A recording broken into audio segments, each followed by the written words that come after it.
জঙ্গলের এক নেগড়ে একদিন মাংস খাচ্ছিল। খাওয়ার সময় তার গলায় এক টুকরো হাড় আটকে গেল। এটা নেগড়ের জন্য একটা মহা বিপদ ছিল। অবশেষে নেগড়ে সারসের কাছে গেল। সে সারসকে অনুরোধ করলো তার গলার হাড়টি বের করার জন্য। সারস রাজি হলো এবং বলল বের করে দিলে তাকে পুরস্কার দিতে হবে।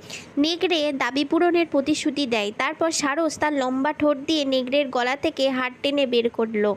তারপর নেগড়ে ব্যথা থেকে মুক্তি পেয়ে চলে যাচ্ছিল। সারস তখন বলল, আমার উপহার দাও। নেগড়ে হেসে বলল, তোমার নোংরা ঠোঁট আমার গলায় ঢোকালে, আমি তোমার মাথা না চিবিয়েই ছেড়ে দিয়েছি, এটাই তোমার উপহার।